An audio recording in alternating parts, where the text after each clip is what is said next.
role of being doctor. They have the role of being counselor. They have the role of being caregiver. But they need to function on little sleep. They need to be up before the kids and oftentimes go to bed after they already get into bed. And then if they're not a single mom, they are expected to put on their romantic wifey hat just the same. And they are expected to do it all with a smile and with the sweetest little attitude. It reminds me of those shows from the 50s, and sometimes well, how can I say it? We look at these shows, and sometimes TV has painted a picture of what it's supposed to look like. Anybody ever watch Leave It to Beaver? What was her name? Ann Cleaver? Or you look at June, what'd you say? June, I didn't watch the show that much, but June Cleaver.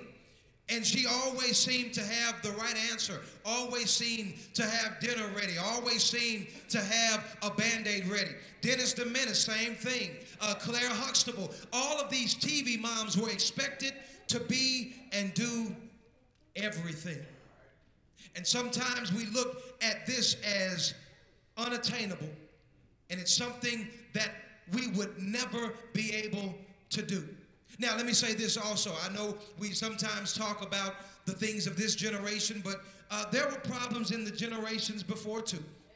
If you look at some of the TV shows, there were some issues. All right, The Honeymooners. I believe the young man used to always say, one of these days, Alice, right in the kisser. Okay, so you're going to hit your wife in the mouth for not saying what you wanted to say. So everything back in the day was not always perfect either. Amen, somebody. But the role of a mother is a very delicate role. Being a mom is tough. And I know many often feel undervalued. Many often feel unappreciated. Many even go feeling unrecognized from your kids who don't recognize all that you do for them. From your husbands who don't appreciate all that you do for them. Even from society who often do not value the role of being a mother. So I say all of that to say, being a mom is hard. But even though it is hard, God has designed the heart of a mom to be a reflection of his own heart. Now, not that men are not created in the image of God. That's not what I'm saying, because they are. But we see God even use how a mother loves and cares for her child as an example of his own love and care for his people. Isaiah 66:13, as a mother comforts her child, so will I also comfort you. There is something special about a woman's care for a child. Now let me say this, whether that child is natural born, adopted, or just someone that the woman has become a mother to, but the heart of a mom is to love. Now, I know we have people here today at all kinds of different places, from ladies who have raised their kids, to moms who are helping to raise their kids right now. And things are very difficult with your children, to young women who have not yet had kids. Whatever the place you find yourself today, I just simply want to encourage you to keep your head up. Because there are many things that we are unable to control in our circumstances. There's many things that we cannot control in other people. Even within our kids, with them living under our roofs. But God has called us to have a heart, and I believe his heart is well reflected in the heart of a woman who cares for her children, who is a mom at heart. So even if you don't have kids just yet, look for that person who you can be a mom to and mentor and shape and love that one. We see this woman they were even despised by the Jews.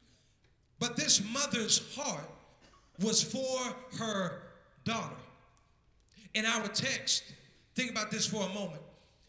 This mother was willing to go to someone that she thought would despise her because she saw it as the only hope for her daughter. So one of the first things that we see is the heart of a mother is caring. In the face of being despised, she goes to Jesus because she cares greatly for her daughter. Her daughter is suffering, so she is suffering too. Notice she asked Jesus to have mercy on me. Let me switch that. Have mercy on myself. She cares so much for her daughter that there is an empathy in that she suffers alongside her daughter, even though she herself is not the one who suffers with demon possession. I believe that God has designed mothers' hearts this way. As someone who cares about us, even though it seems that nobody else even really does. We even have sayings that are generally recognized in our culture that might even be true. We might say to someone that is seemingly unlovable, you are someone that only a mother could love. Of a mom is different than everyone else's. Even the text in Isaiah that I quoted, God has designed the heart of a mom to closely resemble his own care and his own compassion, so that when we look at a mother's love, it helps us to understand his love for us. We see this again in Isaiah, at her breast, and have no compassion on the child that she has borne. Though she may forget, I will not forget you. He asks a question in such a way that the answer is already known. That a mother cannot forget her child. And he says his love is even stronger than that of the mother who cannot and will not forget. God has created the hearts of moms to be caring. And he takes the greatest example of caring that he has created, moms. And he uses them to describe his own love and his own care for his people. So the heart of a mom is to care for her kids. This plays out even for the most part. Who is it that when a child gets hurt or gets sick that they call for? The mom, who generally is the person who best expresses tender, loving care. It is not that dads do not care. It's just that moms are often able to be better at expressing this care in such a way that it is received as care. I remember growing up, my dad would oftentimes get fed up with me because I would always seem to do the wrong thing. He would say, go left, I would go right. He would say, go right, I would go left. He would say, you don't have to be smart to just be quiet in school. You don't have to get straight A's to just close your mouth. And I would still show up to school talking and acting a food. And Daddy would say, I'm from the old school. Daddy would say, when you get home, if you get one more note, I'm going to beat your butt. And when I got home after getting them notes of pleading with teachers and just being honest, I can't take this home. But still having to take it, it was oftentimes, Daddy, I remember one time Daddy told me, he said, it was on a Wednesday night. He looked at the note, he said, do you want your whooping before church or after church? I said, I don't want it at all, church. But it was my mother that stepped in and said, give him another chance.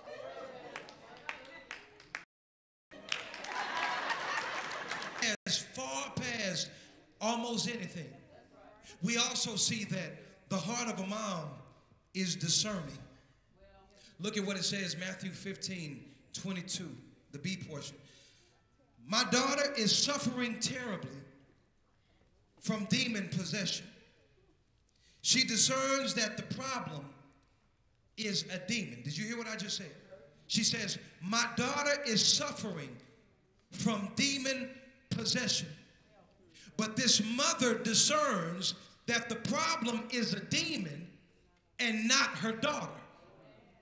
I'm certain that this daughter has more than likely caused all kinds of problems in their home. It would have been very easy for her to say that this daughter is the reason why I'm having so many problems in my life.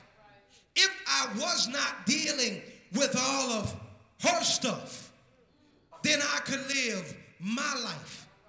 If I was not having to be so concerned with all of her issues and having her around, life would be so much easier. But the mom is discerning that there is an underlying issue that is causing the problems inside of her daughter's life. Let me help you with this. Ephesians 6:12. For our struggle is not against flesh and blood, but against the rulers, against the authorities, against the powers of this dark world, and against the spiritual forces of evil in the heavenly realms. She is not in battle with her daughter. Although from the outside, it may seem that way sometimes. But she is fighting a battle against spiritual forces in dark places. Moms, I know we have some here today who have a hurting child at home. Maybe you think that this child has been the cause of your headache. Maybe the actions of this child have affected your marriage in a negative way.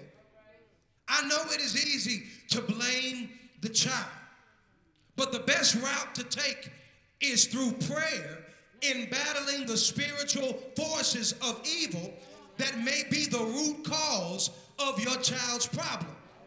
You see, how much better would our kids be if we stop to say, the devil is a liar. You will not get my child. You will not kill my child. You will not overtake my child. In the name of Jesus, every give up. My child is not perfect, but I will not throw in the towel. I love you. God loves you.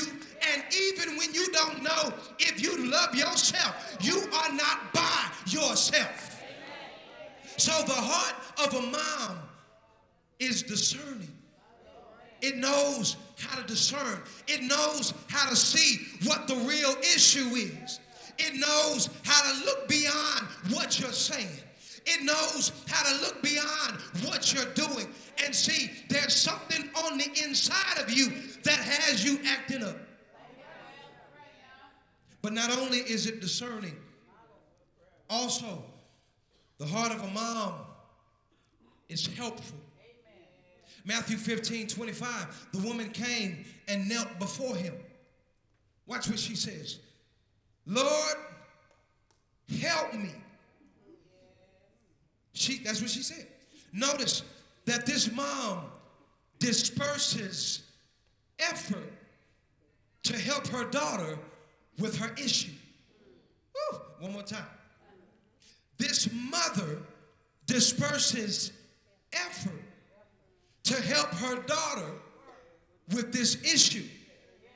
While she is discerning of the problem and its cause, she now seeks out what she can do to help in her daughter's situation and the things that Jesus was going around doing. Let me say this, let me pause here. Whenever you hear what Jesus can do, you ought not ever be the same. Whenever you see what Jesus has done in other people's life, it ought not be a stubborn wall that goes up, but it ought to be a wall that comes down and says, if you did it for him, if you did it for her, then God, I know you can do it for me. She had heard what Jesus was doing and had done, and she wanted to be a part of the solution for her child. See, anybody can sit back and find fault with what they're doing. But we've got to get to the point as parents where we say, I see what you're doing, but I'm not going to act so holy as if I've never been where you are. I'm going to show you and tell you, because the reality is, if I've already walked through these puddles, you ought not be splashing through the same stuff I've had to deal with.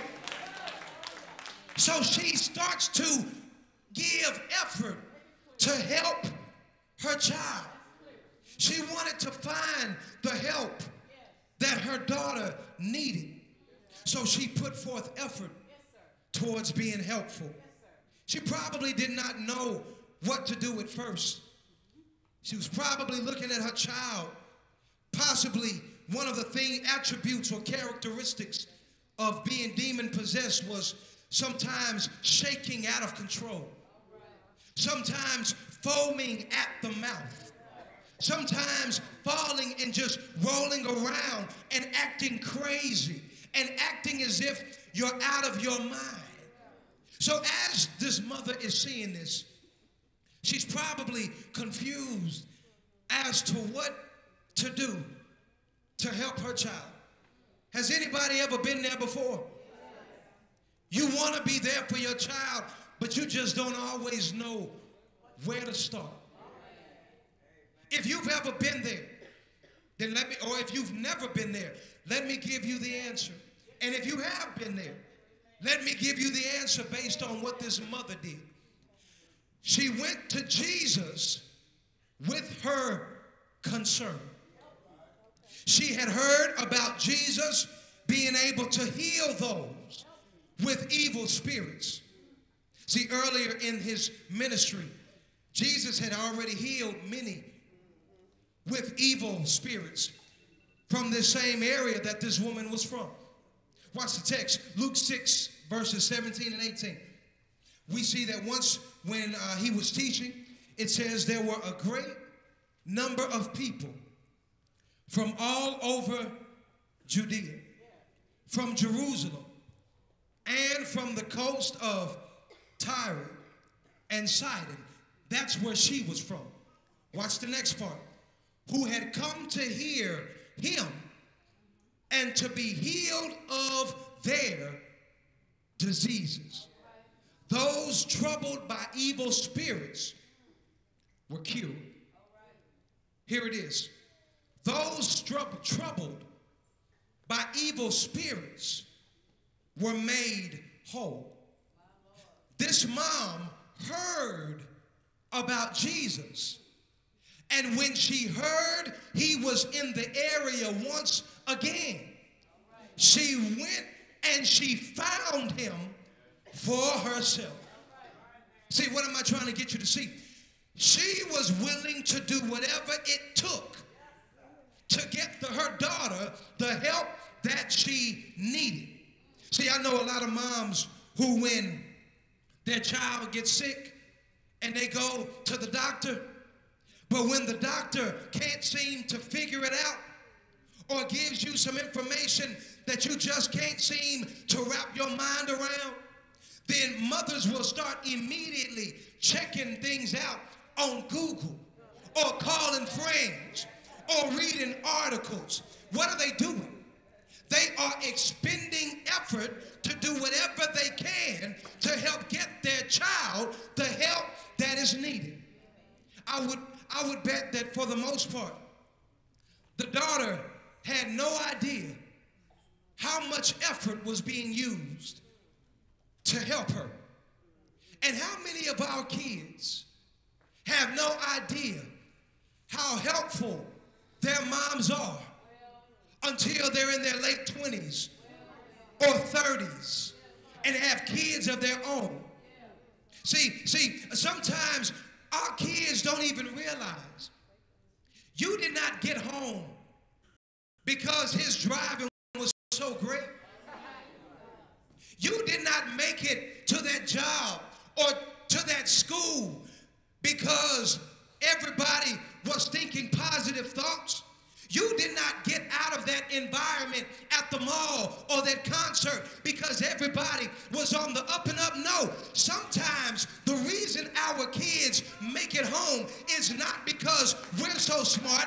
It's not because everybody around us is doing everything they're supposed to be. Sometimes it's because of a praying mama and a praying big mama and a praying grandmama and a praying nana that's saying, I want my child to be safe. Lord, protect my baby. Lord, keep my baby. Lord, strengthen my baby. Lord, bring my baby home.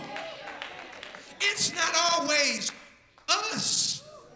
Sometimes it's the prayers of those that are praying on our behalves for a hedge to be wrapped around us that we have no idea about. I want you to hear this. See, although it is nice to be recognized, moms do all of what they do not for recognition. They are just helpful anyway.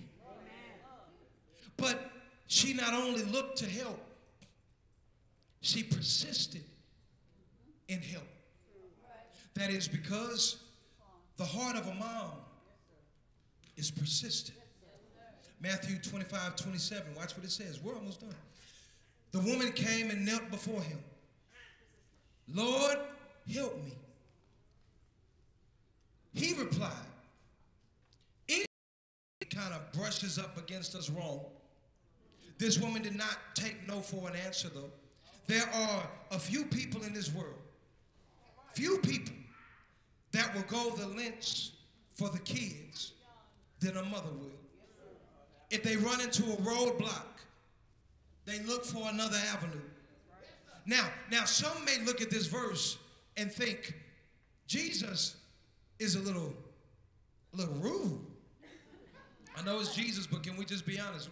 If you read this text and you listen to what Jesus said, you can start to think Jesus was a little cruel. Not only does he appear to be unwilling to help her, but did he just call her a dog? What is Jesus saying here? This is important. There are two words for dog in the Greek text. You have Caleb and you have cunarion. One is used in a more negative sense, as in a mangy mutt that runs wild inside of the streets. The other, though, is what Jesus uses here. It is what is considered to be the sense of a household pet. Man's best friend is a what? It's a household pet. So what is he saying? What he's saying is that his mission is first to the Jews. And it would not be right to feed the children rather. Okay, let me say it again. I lost somebody. What he's saying is, it's not for me to come. It would be inappropriate for me to feed the dogs when I brought this food for the children and to give it to the dog before I give it to the children. Okay, that still didn't get you. Growing up, We used to have a dog named Rusty. Mama, you remember that? Rusty was a crazy, only dog I ever saw in person chase his own tail. Crazy dog. But we loved Rusty, and we cared for him, and we fed Rusty. But my parents prepared dinner and feed Rusty before they prepared and fed dinner to me, Dawn, Dennis, and Daryl. Why? Because it would not be appropriate to give to the dog what was first and solely and truly meant to give to the children. And this is basically what Jesus is saying to this woman. But the woman actually takes no offense to what he says whatsoever. But she's actually encouraged and even uses the same analogy of a pet dog to say she understands and is not looking for the children's food. God, you don't have to give me what you brought for them, but a scrap from the king's table, a scrap from the King of Kings is all that I need to accomplish the healing for my daughter. See, this is really amazing because by this, she shows how great her faith truly is. And it becomes apparent that not even the Jews had this kind of faith. And this leads us to the last thing I want to say, and I'll let you go eat your dinner. The heart of a mom is full of faith. Watch what verse number 28 is granted. And her daughter was healed from that very hour. It is interesting to note that Jesus only tells two people that they have great faith in the word. And here's the more amazing part. They are both Gentiles. And they recognize that Jesus truly has all authority in his life. One is this Canaanite woman, and the other is the Roman centurion in Matthew 8, verses 5 through 10. Read it when you have time. That seeks help for his paralyzed servant who was in pain. Both this Gentile woman and the Gentile centurion recognize who Jesus is, and they have great faith inside of nobody but him. The centurion says, I'm not worthy for you to come to my house. Just command it, and I know that it will be done. The Canaanite woman says, Lord, I am just a dog, not one of the children of Israel, but one would be just a table scrap to others, is more than enough to heal my daughter. They were full of faith. Now, to be full of faith, two things are needed. Are y'all listening? Tell your neighbor, you need to hear this. That was 6 of y'all. Tell your neighbor, you need to hear this. Okay, to be full of faith, two things are needed. One, we need to recognize who we are in ourselves. Who are we? Undeserving, unable, unworthy. Second, we need to recognize who Jesus is. All powerful, God of the universe, who can do all things that I may ask or think. As we recognize those two things and exercise our faith, it will start to grow. And then we can start to pass this on to our kids and truly have an impact on our family for generations to come and on society through our kids. Above all else, to be able to pass along this faith to our children is the greatest legacy of any mother. It is the greatest legacy of any parent. that they can instill within their child. But here it is, I know I'm going to let you go. To pass faith on, you first have to have faith to begin with. To pass faith on, you have to have that faith in the first place. So my question to you this morning, for the moms and for everyone else, how is your faith? Do you have a faith that says, I know what it looks like. I know what it sounds like. I know what it feels like.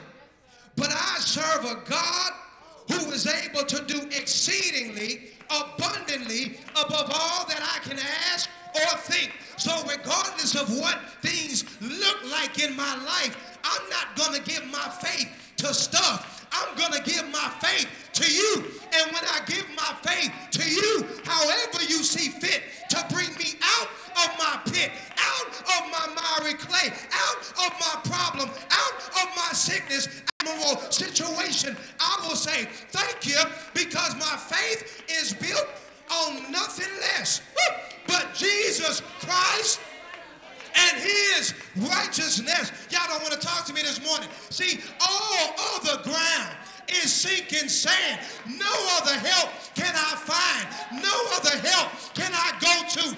No other foundation can I stand on. Because Jesus says, if you seek me, I will give you everything else that you need. But will you have faith inside of me? Or will you keep looking at your PPO? Will you keep looking at your HMO? Will you keep looking at Obamacare?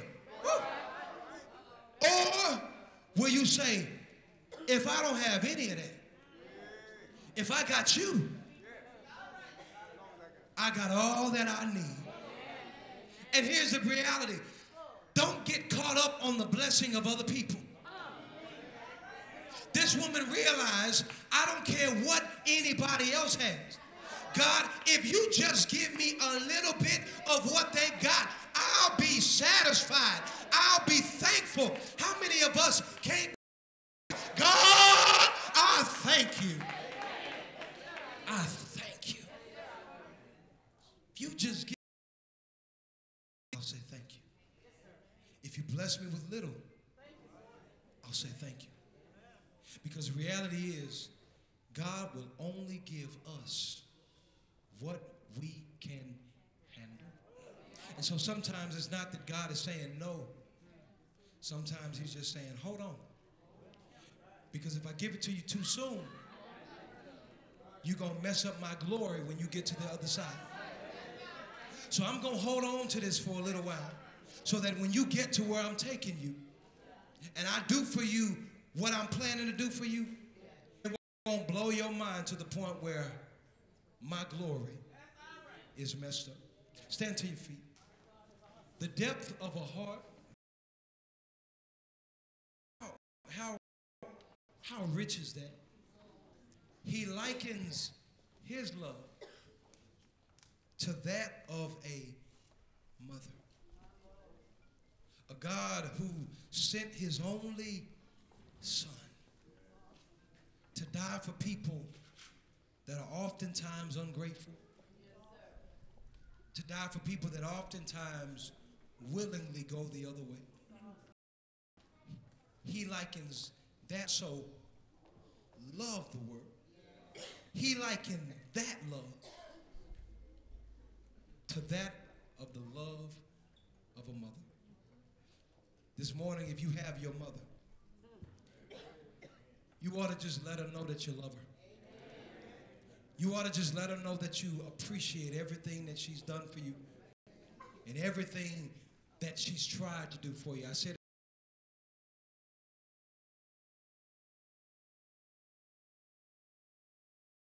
and if you're in a situation today where your mother has already been taken, thank God for the days that you had. Because the way to keep that memory going, I said it this morning, the way to keep the memory going is to take all of those nuggets and all of those jewels use them to help the next generation so that those teachings and that love and that care and that concern will continue to perpetuate for generations to come. If you're here this morning, you simply need prayer. Simply, maybe you're here and you haven't been the best mother. You've made mistakes. God gave you another day to say, I'm sorry. Maybe you're here today and you haven't given your mother the proper respect that she deserves. I'm going to pull a ta-ta. I'm hot. Y'all got